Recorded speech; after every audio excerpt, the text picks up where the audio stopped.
गुरुदेव, मैं पिछले 1 साल से आपका अनुसरण कर रही हूँ। पहले नाम जप थोड़ा था, लेकिन अब मैं अपना भजन और नाम जप बढ़ा रही हूँ। तो महाराज जी, मेरे मन में बहुत गंदे गंदे विचार आ रहे हैं, हाँ, किसका? जिससे बहुत ये ये आपका प्रश्न नहीं है, ये लाखों लोगों का प्रश्न है और इसके कई बार उत्तर हो चुके हैं, पर हम पुनः इसको बता रहे हैं।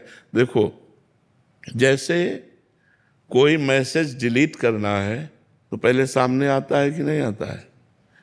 ऐसे ही जब हम नाम जप करते हैं तो नाम हमारे मन के सारे विकारों का नाश करता है। तो हमारे मन में जो छिपी हुई गंदगी है वो बाहर आती है।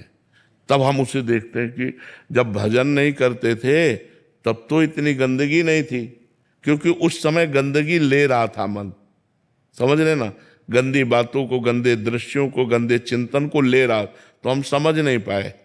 जैसे सीसी कैमरा में बैठे हैं, वो आपका सब ले रहा है, लेकिन आपको समझ में नहीं आया।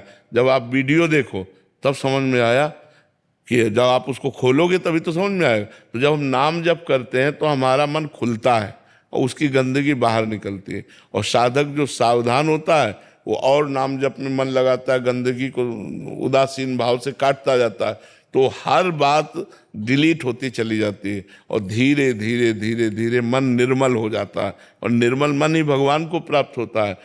अब जैसे 100 मैसेज आपके हैं तो हम एक डिलीट किया, पर फिर भी आपका नाम और मैसेज, फिर डिलीट किया, फिर वही आपका नाम मैसेज। तो साधक परेशान हो जाता है कि अगर डिलीट हो रहा है तो एक बार में काम का मैसेज था, डिलीट हो जाता, ये वही काम वही गंदगी वही। तो करोड़ों अनंतों बार हमारा मन जो है अनेक जन्मों में गंदी बातों को पकड़ा है। तो हमें बहुत समय लगेगा। धैर्य पूर्वक नाम जप करते रहें तो धीरे धीरे हमारा मन निर्मल होता जाएगा। हमारे मन की जितनी गंदी बातें हैं सब वो नष्ट हो जाएंगी। तो हमें धैर्य रखना होगा। हमें ना उनसे प्रभावित होना है, ना बुरा मानना है।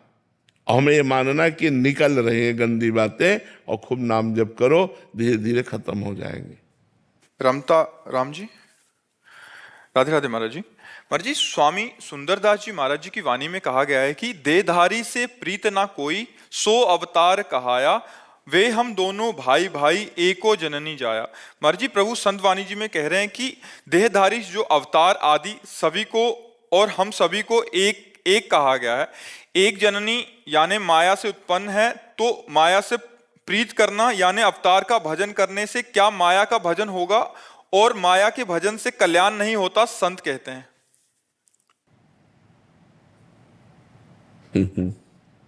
महापुरुषों की वाणी का रहस्य समझना शब्दों से नहीं होता। एक होता है शब्दार्थ, एक होता है वाच्यार्थ, एक होता है रहस्यार्थ। क्या भगवान का शरीर पांच भौतिक है?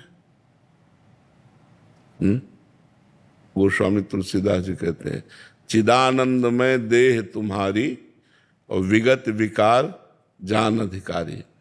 चिदानंदमय देह भगवान की होती है। भगवान का शरीर पांच भौतिक थोड़ी होता है। भगवान के शरीर में रक्त, मांस, हड्डी, त्वचा ये थोड़ी होती है। भगवान अपने नाखून से सुन सकते हैं, भगवान अपने चरण से देख सकते हैं। जो सर्वांग सर्व रूपों में वही सच्चिदानंद वपु धारण करके प्रकट हुए भगवान, जो स्वयं अपनी माया को अधीन करके अवतार लेते हैं।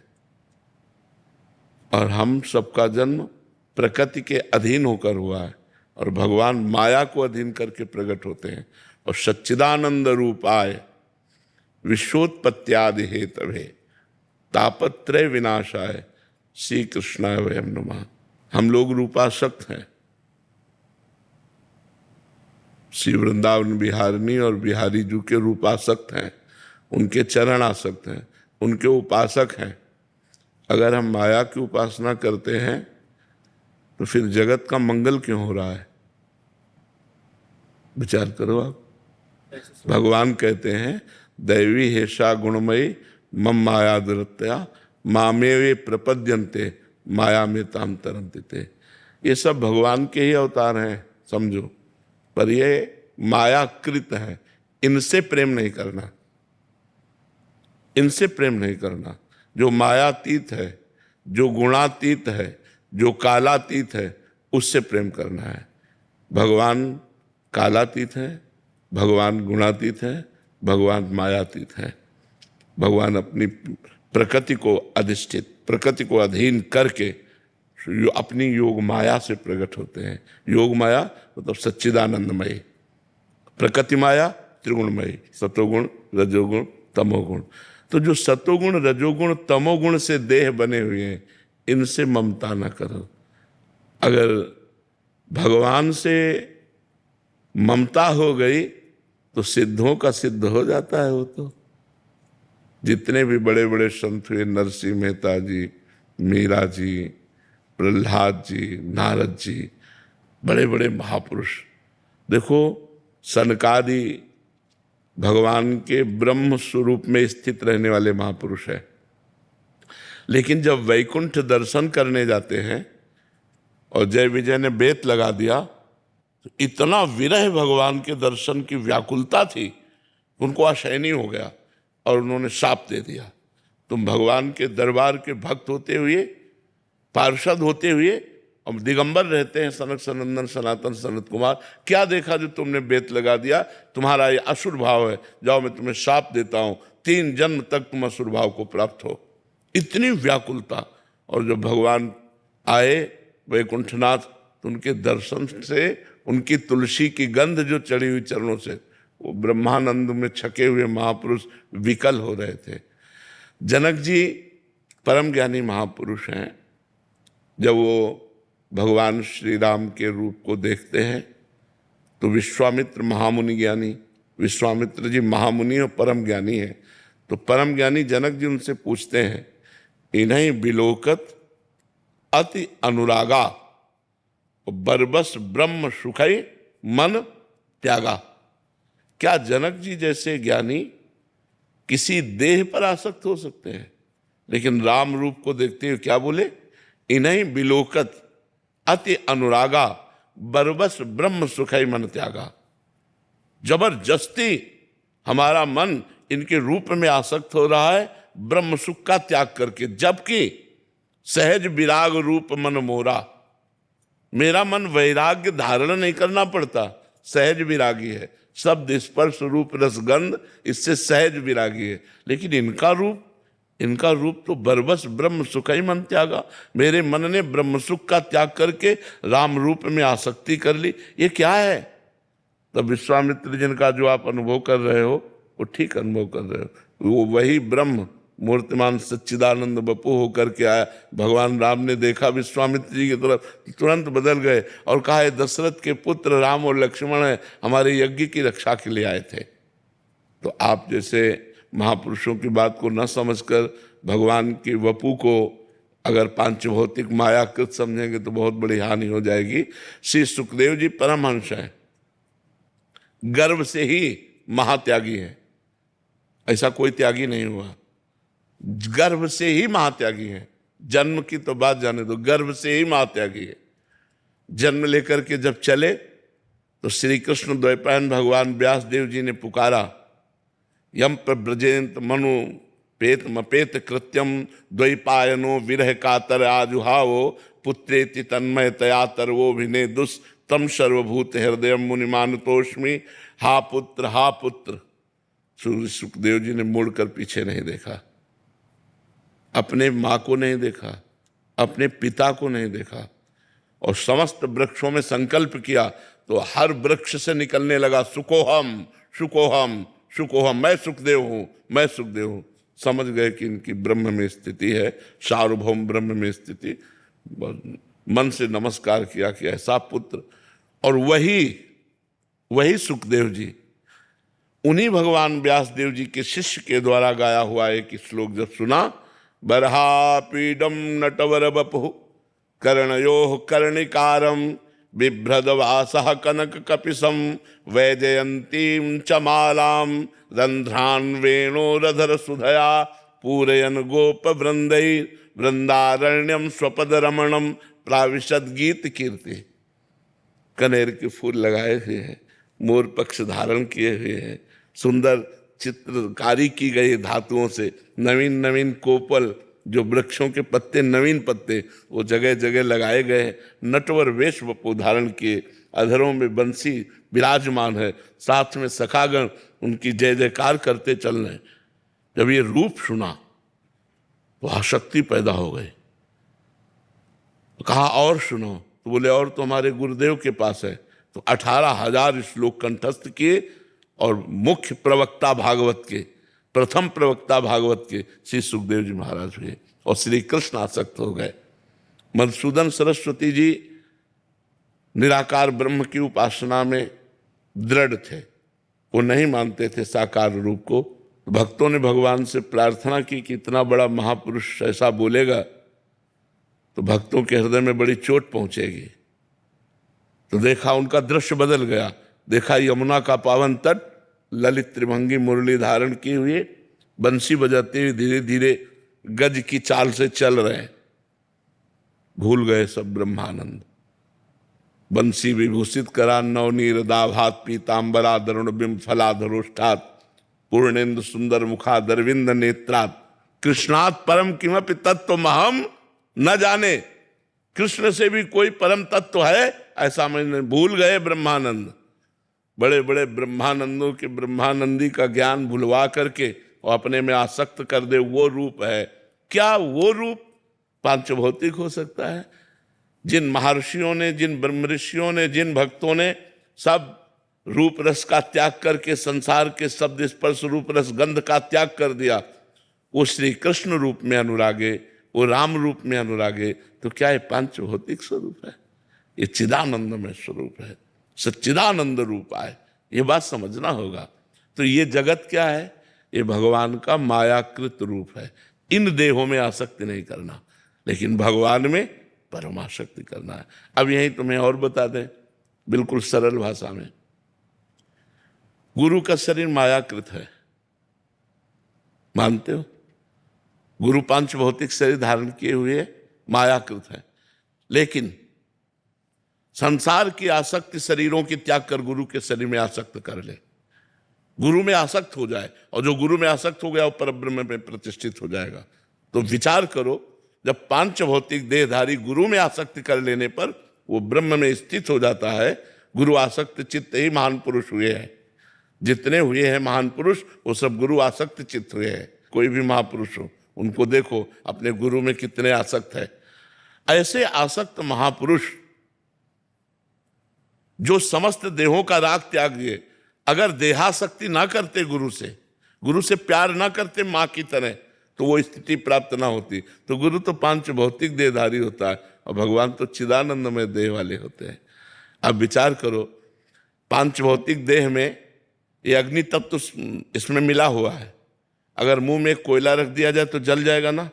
और भगवान श्री कृष्ण 5 वर्ष की अवस्था है और ग्वाल बाल पूरे जंगल में आग लग गई और सब बीच में फंस गए, मैं गौओं सहित। कहा कन्हैया हम सब मर जाएंगे, इतनी ये जो जंगल की आग है ये हमें सब भस्म कर देगी। भगवान मुंह बगारा और पूरी आग को पी गए। दूसरी बार मुंजा टबी में आग लगी, सबसे कहा आंख बंद कर लो, और सबको भांडीरवट भेज दिया उनको उठाकर, और आप पूरी आग को पी गए। आप विचार करो, एक बूंद जहर काफी है कालिया का लोगों को मारने के लिए। पूरा जहर का दह है और उसमें काली नाग रहता था, 101 फण वाला। भगवान कूद करके उस दह में और उसको मान मर्दन करके और आदेश किया रमणक द्वीप जाइए। और भगवान, अगर भगवान का पंच भौतिक देह होता वहीं भस्म हो जाता। सोचिए, 7 वर्ष के गिरधारी हैं और 21 किलोमीटर के गिरिराज जी हैं। ऐसे 7 दिन 7 रात, क्या पांच भौतिक शरीर में ऐसी सामर्थ्य है? विचार करके देखिए। तो महापुरुषों के कथन को हमको समझना होगा। इन देहों से राग मिटाने के लिए कह रहे हैं, ना कि भगवान से। जब भगवान में प्रेम हो जाता है तो सुंदरदास जी ने लिखा है, न लाज तीन लोकन की, न वेद को कहो करे, न शंख भूत प्रेत की, न देव जच्छते डरे, सुने न कान और की, दृश्य न और इच्छना। सुंदरदास जी कहते यही है भक्ति प्रेम लक्षणा। जो प्रेम किससे? भगवान से ना। ये बात सर, आप और पढ़ करके देखिए कितनी वाणी में भगवान के कितने सुंदर प्रेम का वर्णन किया है, कितने सुंदर प्रेम। तो महापुरुषों ने निराकार और साकार दोनों का वर्णन किया है। तो भगवान की देह से वैराग्य की बात कहीं नहीं कही गई। आप कहीं हमें लिखित दिखाना कि भगवान की देह से जितने बड़े बड़े परमहंस हुए वो सब भगवान में आसक्त चित्त थे। देखो सनकादि निरंतर हरिशरणम रटते रहते हैं। भगवान शंकर भगवान का चरणोदक माथे पर धारण किए हुए गंगा जी और हर समय हरि कथा कहते रहते हैं। इसलिए कभी ऐसी भ्रम में न पड़ जाना क्योंकि इतना प्रभु के इतने प्यारे लगते हैं तो क्या हो। नहीं बच्चा, ऐसे भ्रम में मत पड़ जाना, ऐसे भ्रम में मत पड़। शास्त्रों को इसीलिए कहा गया गुरुजनों से सुना जाए, महापुरुषों से सुना जाए। नहीं तो जैसे राजा अपने खजाने को भूल भुलैया के मार्ग बनाकर तब उसमें रखते थे कि अगर कोई जाए ना तो भटकता ही रहे, खजाने तक ना पहुंच पावे। और कोई वहां का निजी जो राजा का होता था वो उस भूल भुलैया को क्रॉस करके उस खजाने तक पहुंच, क्योंकि उसे पता है, उसे नक्शा पूरा पता है कि ये भूल भुलैया वाला है और ये सीधे मार्ग है। तो प्रथम सुने भागवत भक्त मुख भगवत बानी, किसी महापुरुष से शास्त्रों का स्वाध्याय करना चाहिए जिससे उसके रहस्य समझ में आ जाए, नहीं हम भ्रम में पड़ जाएंगे। और जैसे अब ये भ्रम पड़ जाए तो बहुत बड़ी हानि हो जाएगी, पूरा जीवन व्यर्थ चला जाएगा। भगवान पर दोष दर्शन हो गया तो बचा क्या, भगवान के श्री विग्रह में दोष दर्शन हो गया तो बचा क्या। ये बात बहुत समझना है। नहीं अर्पित जी, राधे राधे महाराज जी। महाराज जी, क्रोध और अहंकार पर काबू कैसे पाया जा सकता है? जब तक हृदय में ज्ञान नहीं होगा तो अज्ञान के प्रहार से हम कैसे बच सकते हैं। किसी पर क्रोध करना या अहंकार पूर्वक कोई चेष्टा करना ये अज्ञान के अंतर्गत है। और जब तक ज्ञान नहीं प्राप्त होगा तो अज्ञान का नाश कैसे होगा। तो ज्ञान प्राप्त करने के लिए हमें साधना चाहिए, साधना के लिए हमें गुरु चाहिए। जब सद्गुरु की प्राप्ति हो जाए और उसके अनुसार हम साधना करें तो श्रद्धावान लभते ज्ञानम तत्परा संयतेन्द्रिया ज्ञानम लब्ध्वा परम शांति मचिरेणाधिगच्छति। जो शांति को प्राप्त हो गया है उसको क्रोध कैसे आएगा, अहंकार कैसे आएगा। वो शांति ज्ञान से प्राप्त होती है, ज्ञान गुरु से प्राप्त होता है। तो किसी सद्गुरु का वरण करके और साधना करो। अब ऐसे थोड़ी बुद्धि के द्वारा अटकल लगाने से थोड़ी आप काम क्रोध पर विजय प्राप्त कर सकते हो। उसके द्वारा साधना चाहिए और बुद्धि में विवेक चाहिए। बुद्धि तो सबके पास है, विवेक नहीं है। और बिन सत्संग विवेक न होई और राम कृपा बिन सुलभ न सोई।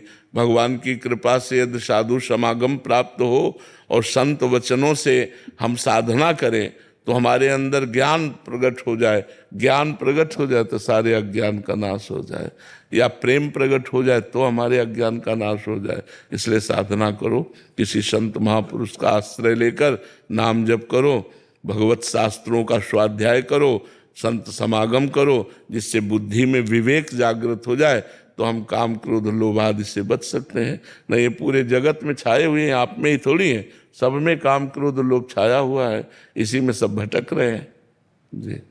हेमलता जी, राधे राधे महाराज जी। महाराज जी, जब एक व्यक्ति दूसरे व्यक्ति को दुख देता है तो वो उसके पूर्व जन्म के प्रारब्ध को काट रहा होता है, जिससे दूसरे व्यक्ति, लेकिन उसका तो नया कर्म बन रहा होता है, उसका तो नया कर्म बन रहा होता है, उसको फिर अगले समय में भोगना पड़ेगा। उसका नया कर्म बन रहा होता है, वो प्रारब्ध से प्रेरित है तो बुद्धि के द्वारा बचा भी तो जा सकता है। हमारे ऊपर कोई ईंटा फेंक रहा है तो हम बच भी तो सकते हैं ना। और अगर सीधे लगोगे तो चोट तुम्हें भी लगेगी। तो वो प्रारब्ध प्रेरित है। अब वो वहाँ गाली देने की बात है तो हमें मौन के द्वारा बचा लेना चाहिए। उसे मारने की बात, पीटने की बात है तो हमें विवेक के द्वारा बचा लेना चाहिए। तो उसका प्रारब्ध आकर भस्म हो गया, आपका नया कर्म नहीं बना, दोनों बच गए। तो अज्ञान के कारण, अविद्या के कारण दोनों फंस जाते हैं। उसका प्रारब्ध भोग हुआ, आपका नया कर्म बना, चले गए।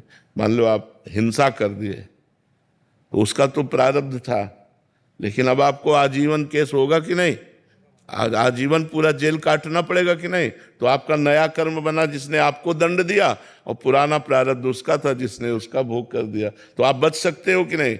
आप अपने क्रोध का समन कर सकते हो, आप हिंसा ना करो तो उसका प्रारब्ध भी क्षय हो गया और आपका नया कर्म बच गया। लेकिन भजन ना होने के कारण, भगवान का सतत चिंतन ना होने के कारण इतनी क्षमता नहीं रहती। जैसी हो भवतव्यता तैसी बने सहाय, आप ना आवे ताहि पे ताहि तहाँ ले जाए। एकदम अचानक क्रोध आया और ना करने की चाह होने पर भी वो कर बैठता है, तो फिर वो प्रारब्ध कर्म उसका हो गया, नया कर्म आपका हो गया, आपको भोगना पड़ेगा। शशि जी। राधा राधा। राधे राधे महाराज जी। महाराज जी, मैं ये जानना चाहती हूँ कि सेवा और नाम जप में किसका महत्व ज्यादा है? दोनों। पंछी दो पंखों से उड़ता है, दो पंखों में महत्व किसका है? दोनों का महत्व है। अगर एक भी पंख टूट जाए तो उड़ नहीं सकता। ऐसे परमार्थ की साधना सेवा और सुमिरन से होती है।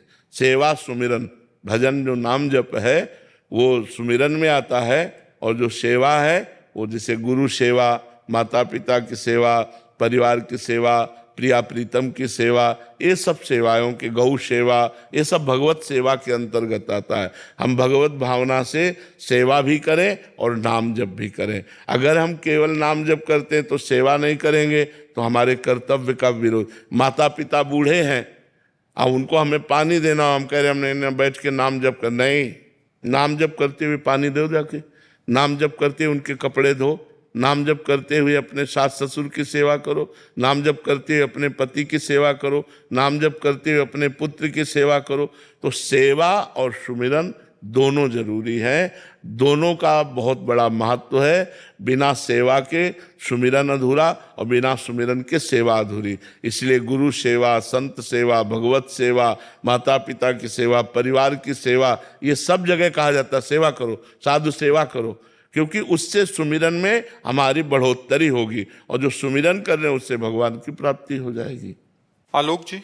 राधे राधे महाराज जी। राधे राधे महाराज जी। महाराज जी, जैसे आपने पिछले वार्तालाप में बताया था कि मूल मंत्र का जाप बिना किसी दीक्षा के नहीं करना चाहिए, इस पर अमल करते हुए मुझे ज्ञात हुआ कि मेरे जैसे अनेकों संसारिक व्यक्तियों को वेदों शास्त्रों का मूल ज्ञान तो है नहीं। तो कृपया ये मार्गदर्शन करें कि हम कैसे जानें कि सामान्य रूप से पूजा की सही पद्धति क्या है, और एक सामान्य ग्रस्त उसका अध्ययन। उसके लिए पूजा पद्धति के लिए तो आचार्य बने हैं ना। अब जैसे आपका ब्याह पूजन कराना है, आपका वरीक्षा फलदान अलग अलग पूजन है, आपका गौरी पूजन कराना है, गणेश पूजन कराना है, आपका लक्ष्मी पूजन कराना है, तो अलग अलग उसके सिद्धांत और पंडित हैं, उनको बुलाइए, वो आपको सिद्धांत के अनुसार पूजन करेंगे। लेकिन अपने को जो पूजन करना है उसमें प्रधानता मंत्र की नहीं है, उसमें प्रधानता भाव की है। जो आचार्य के द्वारा कराया जाता है उसमें मंत्र की प्रधानता है, और जो हम अपने भाव से अपने घर में मानो भगवान को विराजमान कर लिया, और उसमें पूजा पद्धति यही है कि उनको समय से हम स्नान करा दिए, कपड़े से पोंछ दिए, चंदन लगा दिया। अब हमें कोई मंत्र नहीं आता, लेकिन भाव से हम कर रहे हैं, अगरबत्ती आरती कर दी, भोग लगा दिया, हो गई पूजा। ये अपने घर के ठाकुर की पूजा है। लेकिन जब वैदिक सिद्धांत से करेंगे तो फिर विद्वान आचार्य को बुलाकर उसके द्वारा कराया जाएगा, तो उसमें फिर मंत्रों की प्रधानता होती है। घर में जो अपने ठाकुर को विराजमान किए, इसमें भाव की प्रधानता होती है। अच्छा, मान लो आपको जल्दी जाना है ऑफिस, तो आपको भोग लगाना है, तो ऐसे भोजन लिए, वैसे दिखा दिए, और जय ठाकुर जी को अपना जल्दी जल्दी पाए अपने ऑफिस से, उसमें भाव की प्रधानता होती है। लेकिन जब आप वैदिक आचार्य के द्वारा भोग लगाएंगे तब ऐसे थोड़ी होगा कैसे दिखा दे, फिर वो मंत्र के द्वारा पूरा भोग लगेगा, पर्दा लगेगा, ऐसा है। अपने भाव के अनुसार ठाकुर को घर में रिझाया जाता है। जो भी देवता देवी की आराधना करे वो अपने भाव प्रधान होते हैं, उसमें घर में भाव प्रधान होता है, और जब आचार्यों के द्वारा कराते हैं तो मंत्र प्रधान होता है। अमिता जी। राधे राधे महाराज जी। महाराज जी, आप कहते हैं कि आपके यहाँ कोई चमत्कार नहीं है, पर जब हार के कोई आपके पास आता है तो आप उसे कहते हैं जाओ प्रयास करो, तुम्हें आध्यात्मिक बल का अनुभव होगा। बाबा, आपके दरबार की, तेरे दरबार की आली नराली, वो आपने हाँ, हमारे पास जो कुछ है वो राधा नाम है, और राधा किशोरी के चरणारविंद हैं। उन्हीं के बल से कहते हैं आप नाम जप करो, आपका परम मंगल होगा, कि आपकी हर समस्या का समाधान हो जाएगा। आप नाम जप करो, धैर्यपूर्वक धीरे धीरे चलो, लॉन्ग टाइम तक नाम जप करो। ये नहीं कि 2-4 माला किए छोड़ दिए, हर समस्या का समाधान हो जाएगा, भगवान की प्राप्ति हो जाएगी। इससे बढ़कर और क्या है। कोई भी देखो, जैसे शरीर में दुख है हमारे, लेकिन उसकी व्यथा नहीं है हमें, परेशानियां हैं, बहुत परेशानी है। जब किडनी फेल है दोनों, तो कितनी परेशानी हो सकती है, लेकिन व्यथा नहीं है, हम परेशान नहीं है। ये भगवान के नाम का चमत्कार, भगवान के नाम की महिमा कि हमें परेशानी होते हुए भी परेशानी नहीं है। मरना है उसका डर नहीं है, कोई विपत्ति नहीं है, चाहे जितनी बड़ी विपत्ति हो, कोई विपत्ति नहीं है। इतना खर्चा बढ़ रहा है, किसी से मांगना नहीं है, उसकी चिंता नहीं है। ये चीजों में तो आप लोग परेशान रहते हैं ना, शरीर की विपत्ति, समाज की विपत्ति, धन की आवश्यकता, कल क्या होगा इसकी चिंता, इस सब से मुक्त करने के लिए राधा नाम है। अगर आप भगवान का नाम जप करें, अच्छा, आप लोग जो प्रभावित हो रहे हैं वो अंदर से आप जानते हैं सत्य क्या है और असत्य क्या है, पाखंड क्या है और सत्य भक्ति क्या है। आप ना जानते हो तो भी आप जानते हैं, क्योंकि भगवान के अंश है। तो आपको कहीं ना कहीं आप बैठ करके आत्म शांति मिलती है, आत्मविश्वास जागृत होता है। यही चमत्कार है कि लोग जो है, देखो सुबह जब हम आते हैं और बिल्कुल जिधर से निकलो उधर से राधा राधा की गूंज होती है और सब नाचते हैं। यही चमत्कार है हमारी श्री जी का कि सबके हृदयों को आह्लाद प्रदान कर रहे हैं। पैसे से या नाना प्रकार की वस्तुओं से आह्लाद नहीं होता, थोड़ी देर के लिए सुख होता है, फिर दुख में बदल जाता है। लेकिन ये जो आनंद होता है ये भागवतिक है, तत्काल उसका प्रभाव पड़ता है आनंद का, कि जीव जो है दुख से, विपत्ति से उबरने के लिए भगवान का आश्रय ले लेता है, गंदी बातें छोड़ देता है।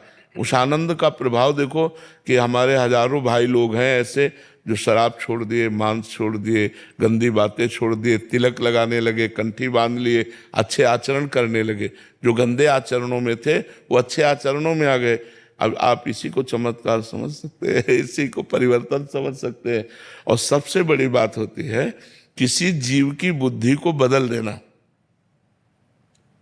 सबसे बड़ा चमत्कार होता है किसी जीव की बुद्धि को बदल देना। तो हमारी श्री जी सबसे बड़ा चमत्कार कर रही कि बिगड़ैल जितनी बुद्धि है उन सबको सुधार रही है।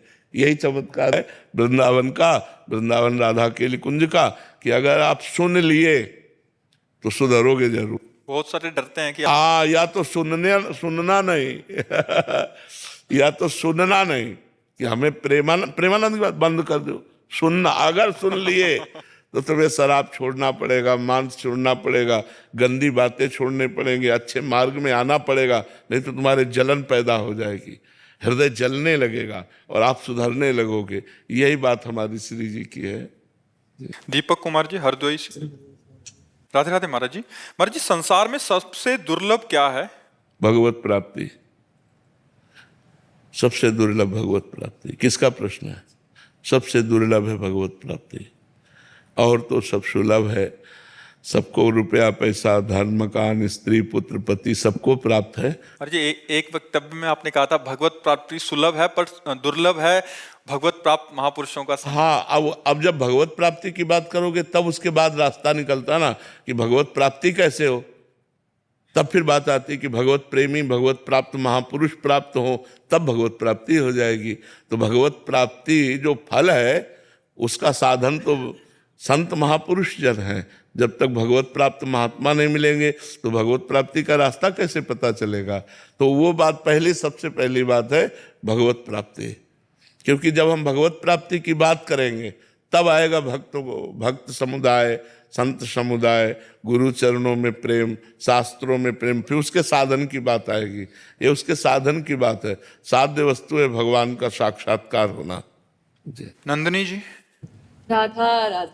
महाराज जी, गुरुदेव भगवान अपने स्वरूप को कैसे पहचाने और उसका दिव्य अनुभव कैसे करें? वैसे बड़ा कठिन है, बड़ा कठिन है, क्योंकि हम लोग देह राग में फंसे ना। आपको कभी ऐसा लगता है मैं स्त्री नहीं हूं? 100% अपने को लगता है। जैसे आप पुरुष हो तो 100% आपको लगता है पुरुष है कि नहीं। ये इतना जोर का बैठ गया है कि मैं स्त्री हूं, मैं पुरुष हूं, इस शरीर को लेकर के। ये देखो अपने को लगता है ना मैं हूं, और जबकि मैं नहीं है कहीं भी। मेरा आप कह सकते हो, मैं नहीं कह सकते। देखो, मेरा माथा, मेरी आंख, मेरी नाक, मेरा कान, मेरा हाथ, मेरा पैर, मेरा पेट, तो ये मैं कहीं तो नहीं आया। इसमें मैं कहीं आया क्या? आप ऐसा कह सकते हो मैं छाती हूं, मैं नाक हूं, नहीं कह सकते हो। मेरी नाक है, मेरी आंख है। तो जैसे मेरा माइक, मेरी तकिया, मेरी टेबल, मेरी घड़ी, जैसे ये दूर है ऐसे ही हमसे दूर है। ये मैं नहीं हूं। अब इसके अंदर घुसते हैं तो मन, बुद्धि, चित्त, अहंकार, 5 ज्ञान इंद्रियां, 5 कर्म इंद्रियां, मेरी इंद्रियां, मैं इंद्रियां तो नहीं कहा जाता ना, मेरी इंद्रियां। तो जब अंदर घुसे तो सूक्ष्म शरीर भी मैं नहीं निकला। अब तीसरे शरीर पे पहुंचे, कारण शरीर। वो 3 गुणों से रचना करके स्वभाव बनता है, उससे स्वभाव को कारण शरीर कहते हैं। तो मेरा स्वभाव आया, मैं वहां भी नहीं मिला। तो तीनों शरीरों में मैं नहीं है, वही मैं आत्म स्वरूप है। जब इन तीनों शरीरों का राग नष्ट हो जाता है तो जो बचा वो मैं है, उसका अनुभव हो जाता है। ये ज्ञान मार्ग है। अब इसमें चलने में बहुत कठिनता है और यही भक्ति से सहज में प्राप्त हो जाता है।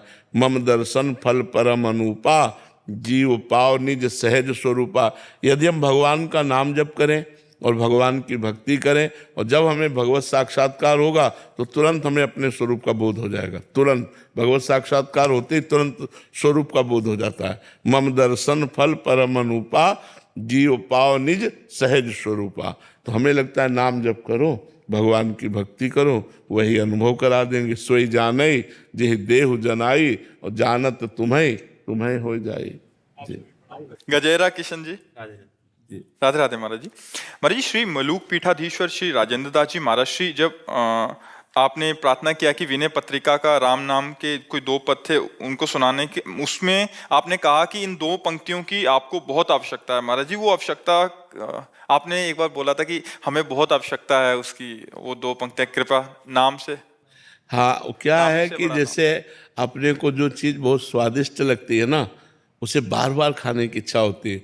और अगर कहीं अच्छा बनाने वाला मिल जाए तो लगता है आप वही चीज़ बनाओ, क्योंकि मुझे बहुत अच्छा लगता है। तो जैसे मुझे नाम, गुरु कृपा से, भगवत कृपा से नाम प्रिय है, तो उसमें पद में था कि राम जी से भी बढ़कर के जिसे राम नाम प्यारा है, राम जी से भी बढ़कर, तो वो संत महापुरुष उसकी और भावना में घुसकर व्याख्या करते हैं तो और सुनने में सुख मिलता है। अब जैसे फिर कोई संत मिले तो फिर हम वही रखेंगे कि आप नाम की बात बता दो।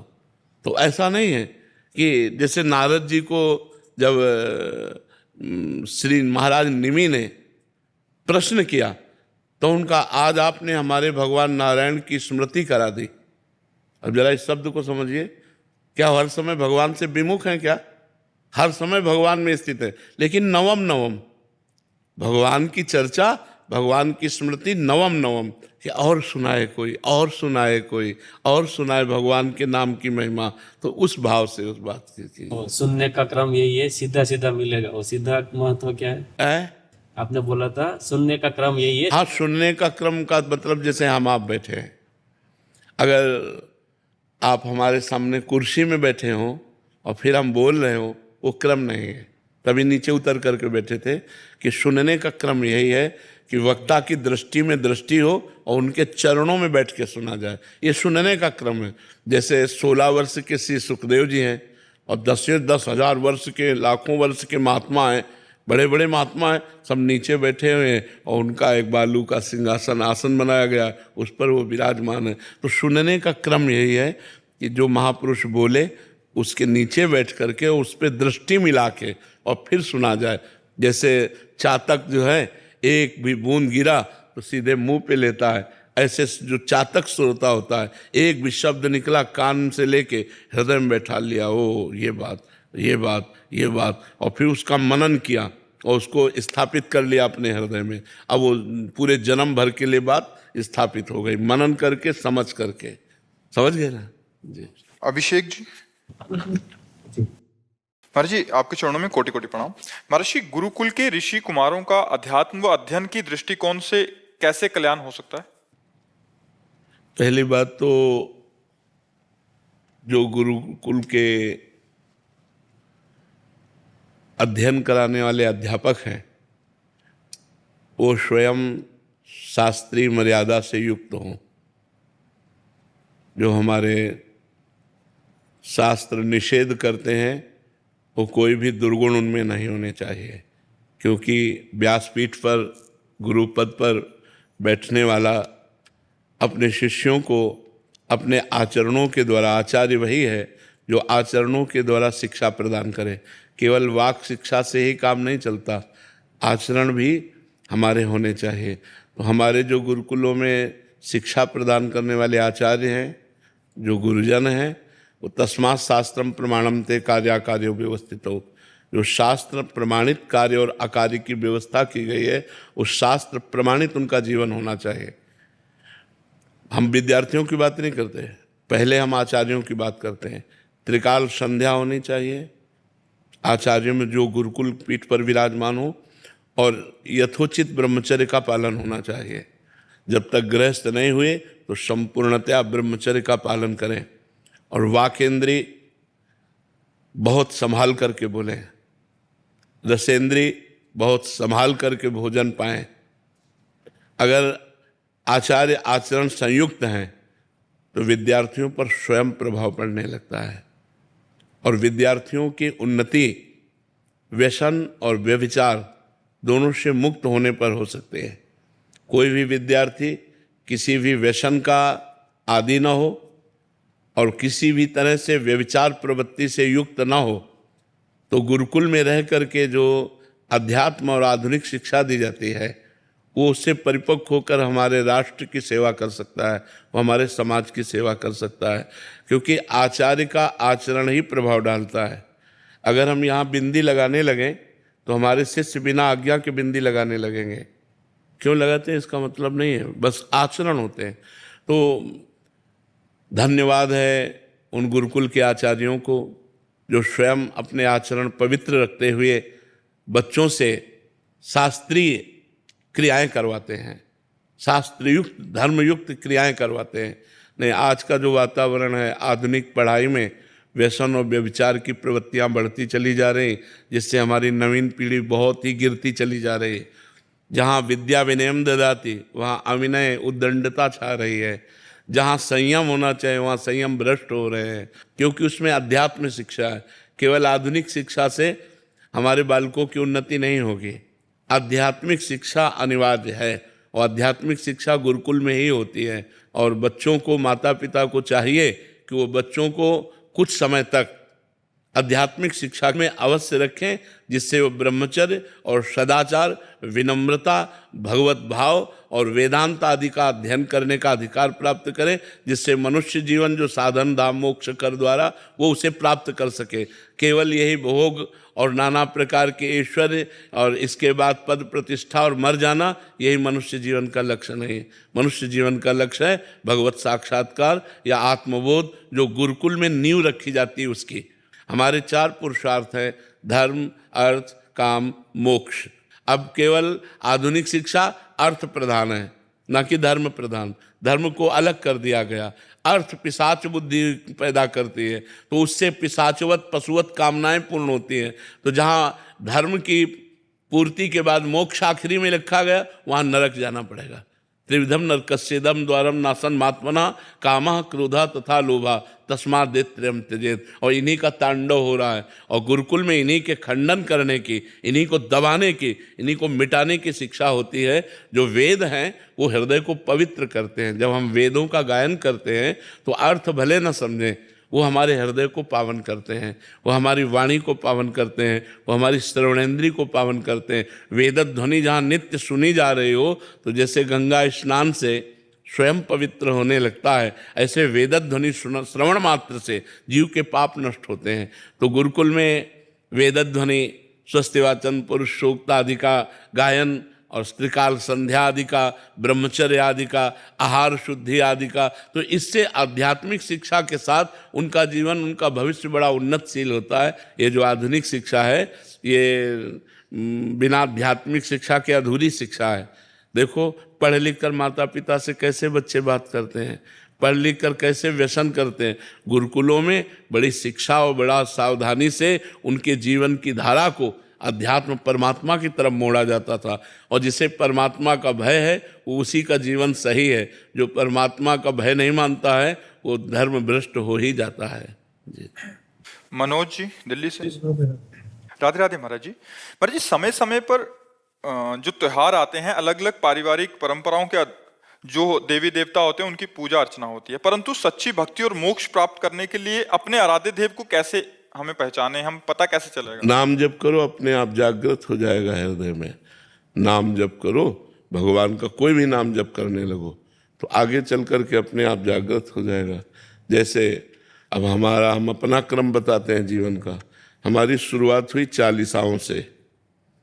जब हम 3-4 में पढ़ने योग्य हुए तो सबसे पहले हम चालीसा में बहुत सी चालीसा इकट्ठा किए, हनुमान चालीसा, शिव चालीसा, ये चालीसा ऐसे, और उनको घंटों पाठ करते थे। पूर्व जन्म का कोई संस्कार था तो बचपन से हमें और कोई शौक नहीं था, यही शौक जगह तो चालीसाओं का पाठ। फिर भागवत और रामायण, ये 2 ग्रंथ बहुत सरल ग्रंथ हैं। हिंदी से भागवत और हिंदी में रामायण। तो संस्कृत का ज्ञान तो बचपन में था नहीं, तो उसको पढ़ते। अब हमारे कोई इष्ट नहीं थे, पढ़ रहे तो भागवत पढ़ा, रामायण पढ़ा। फिर इष्ट वृत्ति जागृत हो हमारे अंदर, गायत्री की हुई। ब्राह्मण घर में जन्म हुआ था तो यज्ञोपवीत संस्कार हुआ, फिर गायत्री का अनुष्ठान हुआ। पुरस्चरण जिसे कहते, 24 लाख मंत्र का पुरस्चरण होता है। पूरा चोटी पे पवित्री बांध करके, पवित्री पहन करके, मूठा कुशाका ले करके, मेखला धारण करके, बड़े नियमावली से पित्त तर्पणों सब गायत्री। अब देखो, गायत्री गुरु हुई। अब गायत्री अनुष्ठान जब पूरा हुआ तब आगे शिव भक्ति का प्रादुर्भाव हुआ। भगवान शिव की अनन्य भक्ति एकदम जागृत हुई कि अब जो कुछ है हमारे भगवान शंकर है। अब हमें जब महावाक्य मिला संन्यास मार्ग में, और भगवान शंकर की भक्ति पुष्ट हुई, क्योंकि वेदांत भगवान शंकराचार्य ही आचार्य है। आज शंकरम शंकराचार्यम केशवम बादरायणम, स्वयं भगवान शंकर शंकराचार्य जी के रूप में प्रकट हुए। तो हमारी भक्ति रंग ला रही थी। इतने में रासलीला का दर्शन हुआ काशी में। अब तो लगा हम इनके बिना जी नहीं सकते। बस रासलीला ने कैसा होगा वृंदावन, ये प्रश्न खड़ा कर दिया। अब वृंदावन की तड़प हो गई। वृंदावन आए और वृंदावन ने ऐसा पकड़ा कि अब आप देख ही रहे सामने है। तो अब श्यामा श्याम इष्ट है, कहाँ से शुरू हुई और कहाँ। तो अगर हम परमार्थ में चल दें तो हमको ये प्रश्न करने की जरूरत नहीं, सीढ़ी बाई सीढ़ी, स्टेप बाय स्टेप वो हमारे हृदय में आता रहेगा। बस हम चलें।